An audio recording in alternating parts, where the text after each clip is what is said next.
My name is Tommy Schwartz, and I am an FBI agent.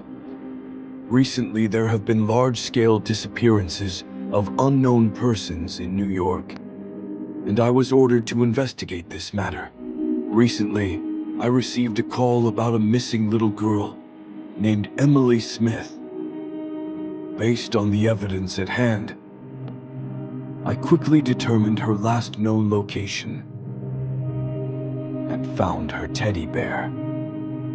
The urban legend of the Backrooms, which has been widely circulated on the internet recently, I believe has an inseparable connection to this disappearance case. I will investigate whether the Backrooms truly exist.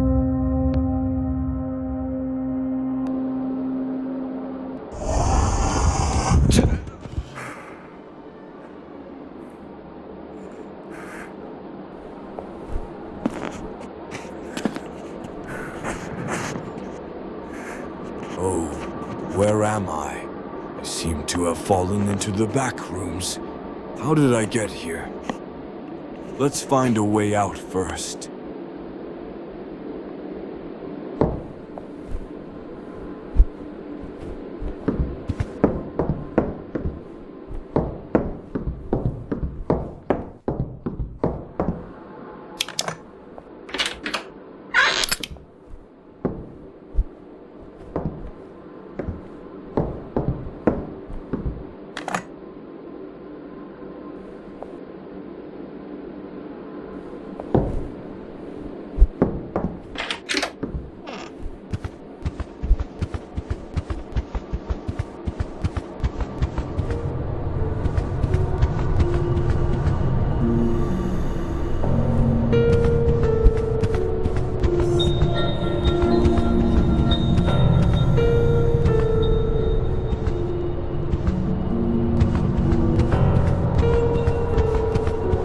I need a key. The phone on the wall could be for something specific.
What's that over the window?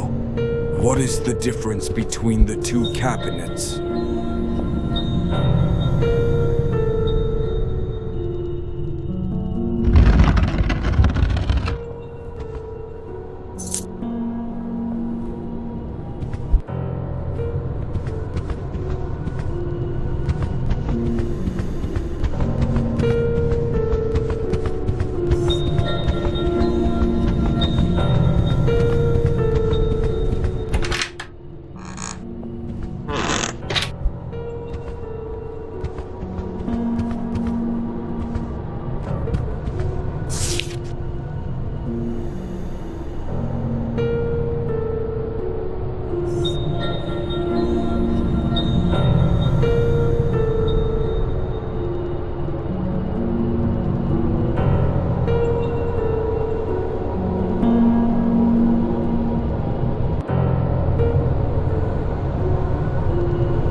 Tommy, can you hear me?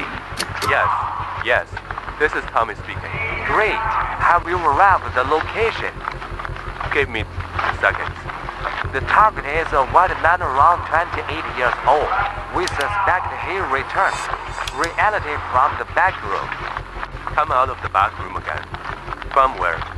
He came from Bloodful Shavano Space Race. We suspect he is carrying weapons, so we allow you to use weapons. Copy that.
I hear a noise ahead.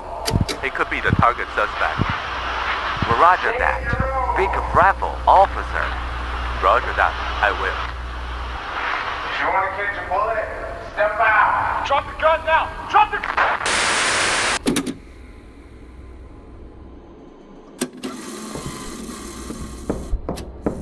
Come find me if you can.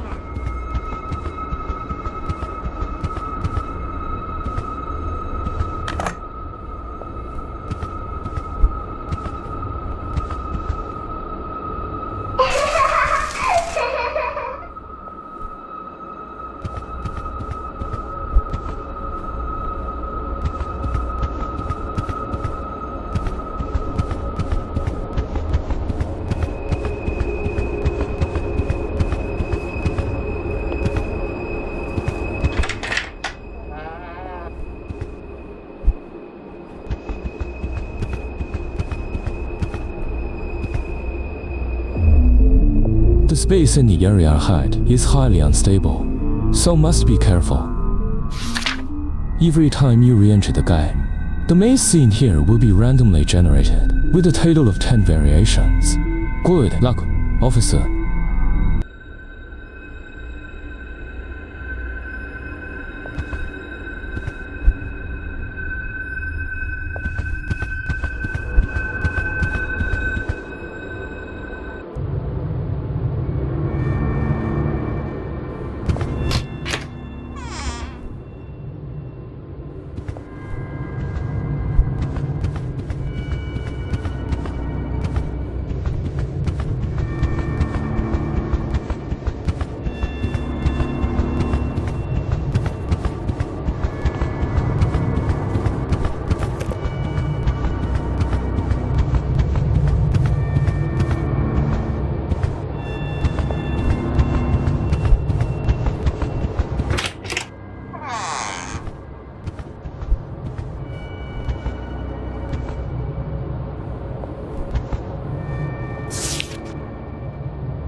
It's alive!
Welcome everyone. Tonight we're taking a slightly different approach for our deep dive. Yeah, we're moving away from the usual research papers and articles. Exactly, we're immersing ourselves in a very personal, and frankly quite disturbing account. It's a narrative submitted as pasted text titled Je n'y puis celle, which translates to "My lover keeps staring at me from the corners."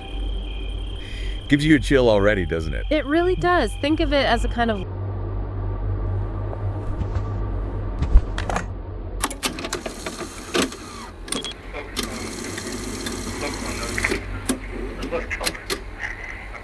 I've walked the streets with my wife in Mexico. We went to every shop because of the color changes. No, nothing, not because there was anything new in it. Just the color. Now, can I ask a question?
The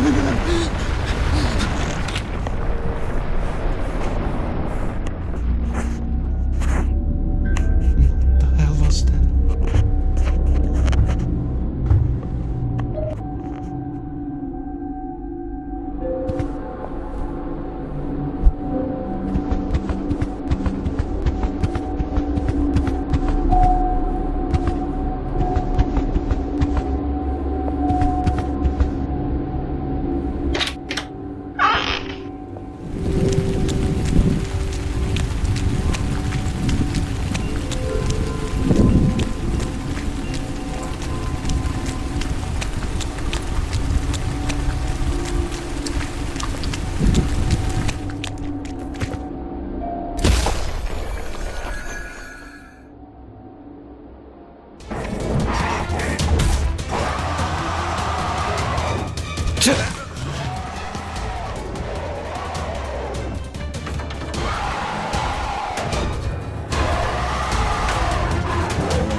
closed it.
for parking problems.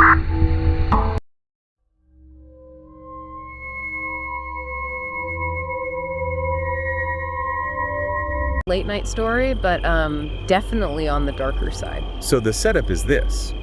The narrator lives with his partner, Amy. They've been together 2 years, known each other for 7. And he makes a point right at the start of describing the Amy he knew. Yes, very clearly. Gentle, intelligent, really practical. Definitely not the type for spooky stuff or, elaborate pranks. Which is crucial, isn't it? Because what happens next is so completely out of character for her. Totally. He emphasizes that no history of mental health issues, nothing in the family like that. She was grounded. Until she wasn't. It starts subtly, almost. Weirdly playful. The peeking. From around corners, behind furniture. Initially just odd. And that first specific incident he mentions, the coffee spill. Right, in the kitchen. Yeah. He's cleaning up, looks over and sees her peeking from the hallway. Just her eyes and hair, he says. Yeah. And she ducks back, kind of like a kid caught doing something. His reaction then is telling too. He's amused, calls her a little weirdo. Sort of brushes it off. Yeah. But you feel that tiny seed of, even then. Definitely. But then comes the second incident, and any sense of amusement just evaporates. Oh, yeah. The middle of the night kitchen encounter, that's something else. He goes for water, and she's there, grinning at him from behind the kitchen island. But upside down. Upside down. That detail is so jarring, so unnatural. He screams, which, understandable. Totally. And her reaction, she crawls away, on all fours. Crawls away. It shifts immediately from maybe quirky to genuinely terrifying behavior. It really does. That specific image, the upside down grin, the crawling, it's primal fear territory. So the morning after must have been incredibly tense. You think so. But Amy's reaction is, well, it's bizarrely dismissive. She just laughs it off. Laughs it off. Says something like, now we're even, because he screamed and she supposedly got scared too. Which makes no sense in context. It feels like a deliberate deflection. Exactly. It's an attempt to normalize something that was clearly deeply abnormal and frightening for him. And he doesn't buy it. No. He's still uneasy, despite her explanation. That feeling lingers. That disconnect is key. His terror versus her apparent dismissal. It signals something is seriously wrong. And the peeking doesn't stop there, does it? It seems to escalate. No, it gets worse, more frequent, more locations. Behind the sofa, curtains. And then the old wooden chest. That image is particularly creepy. At the foot of the bed, right. He sees the lid lift slightly. And half her face appears. With that same wide grin. Then slams shut. It's like a horror movie trope, but it's happening in his bedroom. The deliberate reveal and concealment. And he can't talk to her about it. That's a recurring theme, his inability to break through. Which isolates him completely. He's trapped in this unfolding nightmare with no way to understand it. Then suddenly there's a break. 2 weeks, nothing happens. He must have felt such relief. Thinking, okay, maybe it's over, whatever that was. He even jokes about it, right? About her spy games. Yeah, trying to lighten the mood, maybe test the waters. But her response just throws gasoline on the fire. Maybe I'm just getting better at it. Chilling. It changes everything. Suddenly it's not random weirdness anymore, which is maybe the most outright terrifying one yet. The shower. Shower. He's in there, curtain closed, and suddenly... Her head appears. Right there behind the curtain. Not just peeking. A full-on appearance. Wide grin, bloodshot eyes. And black makeup streaks down her face. It's a grotesque image. Like something out of a horror film. Deliberately constructed, almost. And she's silent, just stares, then withdraws. The door slams. Leaving him trapped in the bathroom. Terrified. For an hour, he says. Just stuck in there. Going through this mix of, fear and anger, confusion. He shouts at her eventually, tells her to stop it. And the only response is this faint moan. Then silence. That silence must have been agonizing. What is she doing out there? The dread of the unknown. It's palpable. So he finally cracks the door open, just a little, to peek out. And immediately regrets it. Because she's there. In the bedroom closet, the door is slightly ajar. And her face is right there, staring back at him, grinning. He describes her trembling, not with fear, but with pure delight. And making a low, guttural moaning sound. It's described as almost animalistic. That lack of empathy, this sheer disconnect from his terror, it's profound. That's the breaking point for him, isn't it? Absolutely. Fight or flight kicks in hard. He just bolts. Doesn't grab his shoes, still in his pajamas, just runs out of the house. Hears her laughter, sharp laughter, he says, but she doesn't follow. He drives straight to his brother Mark's place, an hour away. ignoring her calls, her texts. He needs distance, safety. His priority shifts entirely to survival at this point. And arriving at Mark and Sarah's, they're obviously surprised. He kind of downplays it at first, doesn't he? Says they had a fight. Yeah, maybe shock, maybe embarrassment, maybe just not knowing how to explain that. But the trauma